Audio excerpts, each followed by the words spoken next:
What's up guys, Nick here, and this is Rendezvous with the Ramey family, and this video is about my friends Dwayne and Dawna and their concrete boat, the Dawn Ray.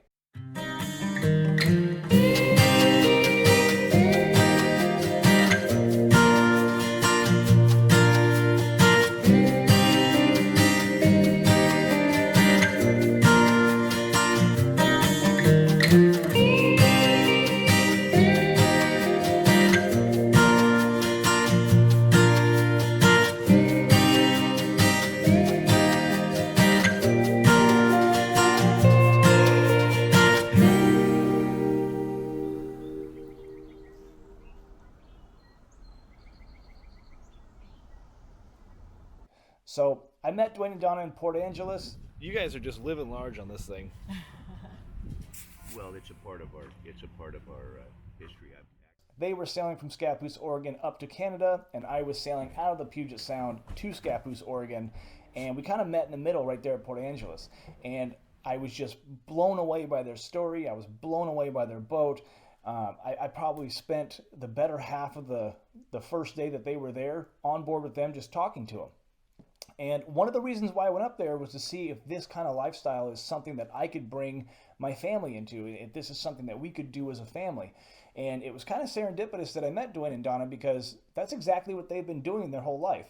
So I knew I had to stay in touch, and I knew I had to introduce them to my wife and my son. So a few weeks ago, I got the honor and the privilege of going to Dwayne and Dawna's house in Scappoose, staying with them for the weekend, and showing my wife and my son the Dawn Ray and a different lifestyle, one that my wife hasn't seen and my son hasn't seen. And I got to know their story a lot better than the first time I got to meet them. And I got a lot more of the history of the Dawn Ray and what it was like to raise a family on board and kind of how it influenced them. And I'm really excited to do the walkthrough of the Dawn Ray and show you guys the boat that they built, because it's just beautiful.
appreciation that we have for the designer of our boat, Patrick Cotton. What a guy, Patrick and Dana Cotton.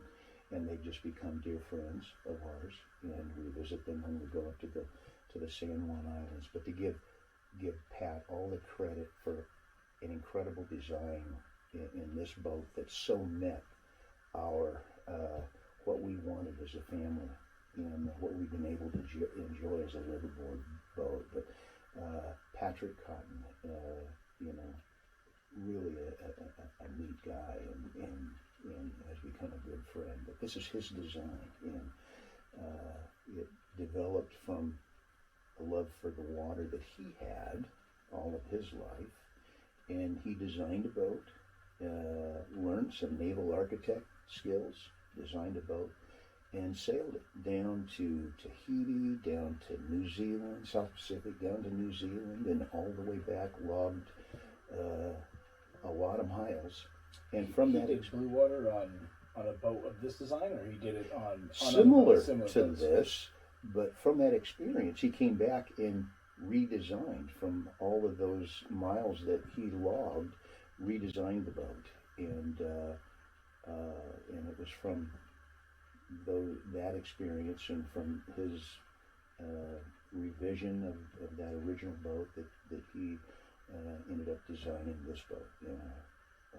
He was a good friend of my friend, and we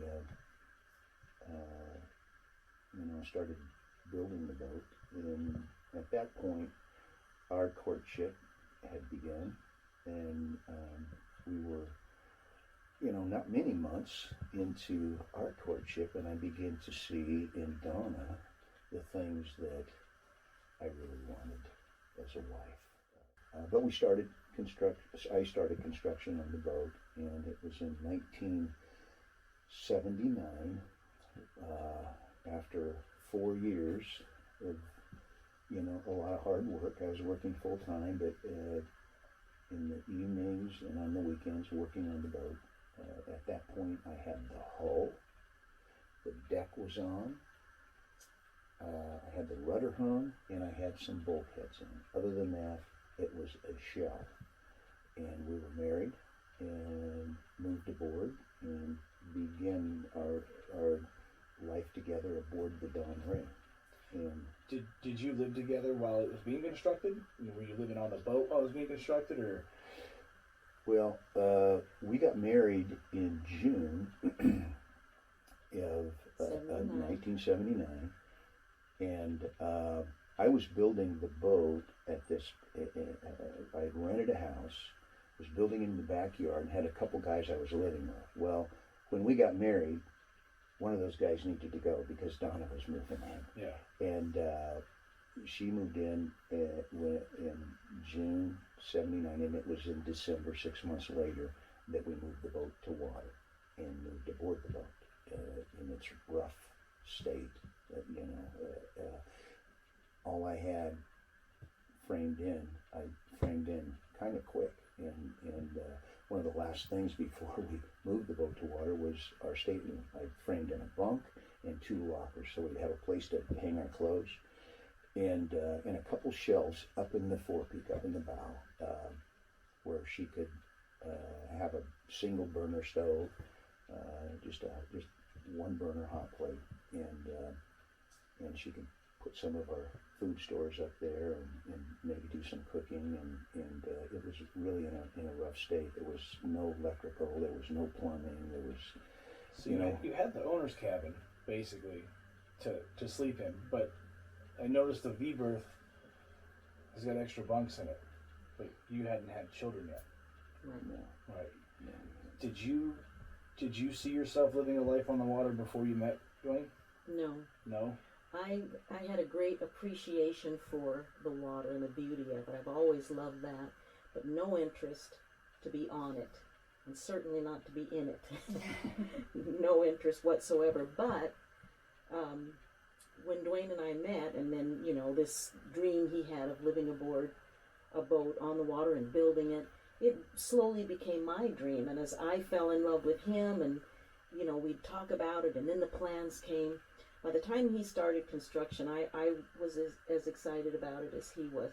I had no idea in the beginning that it was going to be this size and the livability of it. I just knew that if that's what he wanted to do, I wanted to be with him, and so that's kind of how it got started. Yeah, I think one of the things that caught, because when I first met you guys at Port Angeles, one of the first things I did was I think you tossed me a line so that I could help you moor up to the dock at PA, and my mouth was just open. I've never seen a boat like this, and there was you were talking to a couple other people, the guy I was deckhanding for, Will, and then the skipper, the Lunar Moth, Matthew, and they were kind of chatting you up, and I couldn't wait for them to be done so I can be like, what is this? So I kind of get it when you say, as it became what it was becoming, it sucked me in right away. As soon as I saw it, I was like, well, wow. So I had a billion questions. That's a lot of the reason why I came back up here is just because there's such a story in this that I want to know more about, and it deserves to be told. More people should know about it. I wanted to ask you, as it got done being constructed, how did you get it from where it was being built? How did you actually splash her? How did the Dawn Ray get in the water? Because I'm assuming you splashed her in the Columbia, but that's not where you were building her. No, we didn't. We went to water. We built it in Eugene, and we trucked it over Highway 126 to the Siuslaw River, and that's where we went to water. How was the whole process of getting it from where it was being worked on and built to the water? Wow. I chalked up some stress points, in that whole thing, because, I called professional boat movers, and got a hold of two of them that are pretty prominent, that move large vessels, and when I gave them all the information about our boat, where it was located, the route that we were intending to take to go to water, all of that information, they declined. No, we can't do that, or we don't want to do that. I don't know exactly what was truly behind their response, but they indicated that they wouldn't do that for me. And so, I'm stuck there with, what am I going to do to get this boat to water? Am I going to need to dig a hole and sink it and make a swimming pool out of it? It was a dilemma for a while, man. And just the easiest going guy, Jerry Roth, and he heard about my boat and my dilemma, and he said, you know what, I've got a lowboy and he had a semi, a tractor, and this lowboy trailer. He goes, I think we could maybe move that. And my boat is about 14 feet from the bottom of the keel up to the top of the deck, and the rudder post that needed to clear all of the, and then that was going to be sitting up on top of his trailer, and the trailer's 8 feet wide down at the bottom. The boat, this high, 14 feet up in the air, is 13 feet wide, so it really was a top-heavy boat, and I couldn't build the cradle as beefy as I wanted to because it had to sit low enough on the trailer in order to clear the tunnel, all of those obstacles, and all I could do is just build it as strong as I could and just pray that we got the boat to water.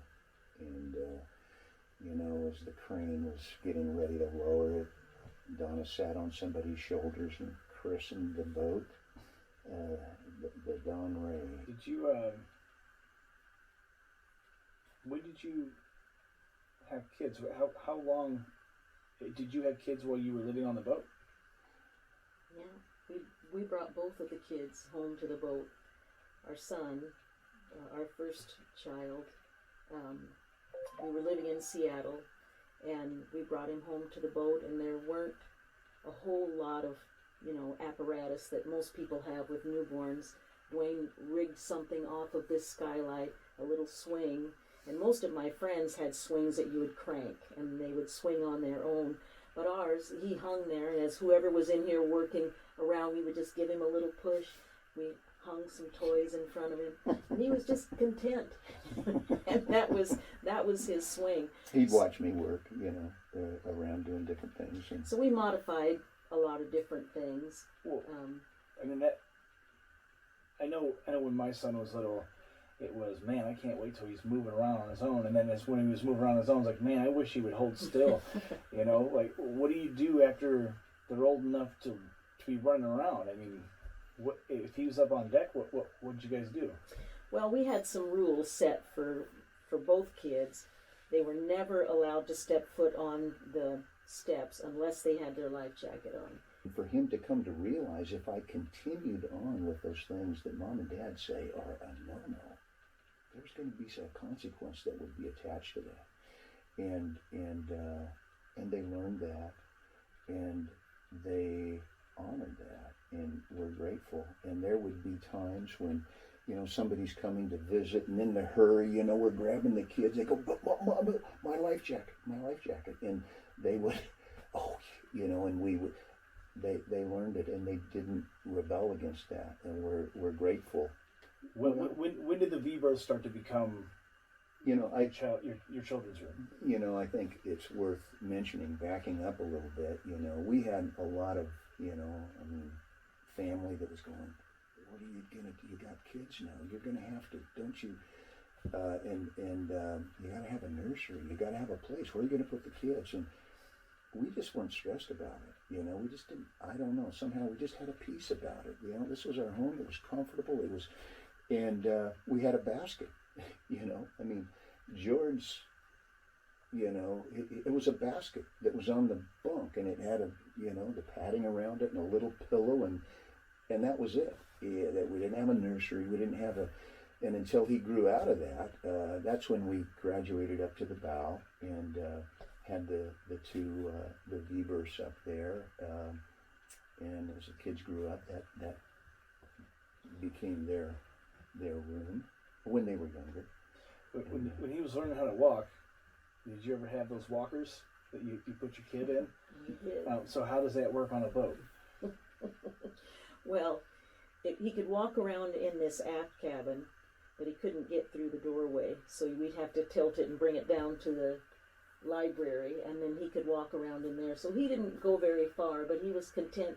It's exciting, I think, for a toddler when they realize with that walker they can actually get from one point to another. Yeah. And he was content in just the little spaces that we had. Well, and then you rigged something up that I didn't think was a good idea. Do you want to describe that? No. I'm still trying to forget it. I used to love to take George up, and George loved it too. See, didn't you? We wanted our children to experience joy in their experience of work. And he took such great joy in being out on the deck in his walker. And I would tether him to the boom, right to the degree that his walker could go right to the rail, right to the edge. And he would just go across the deck, and the boy had come to a stop, and he'd lean over and he'd just watch the water go by. He loved doing that. And then it'd be across the far more room than there was down below to really, exercise his leg, develop his motor skills. I can still see how much anxiety. What was it? 3? Yeah. Exercise, develop. It's 3. Yeah. And then over to the other rail, and it kind of made Dawn nervous, and I don't know, my nature, I think that only encouraged me to do it more and more. It all worked out. So how do you think your children growing up on board, and how do you think that influenced their life? Part of it was just learning contentment, learning to do without scads of toys and different things. And also I feel like because the boat was always tied up somewhere, we were always surrounded by the beauty of God's creation. they got to see that firsthand and to enjoy it. They used to like to paddle, just the two of them.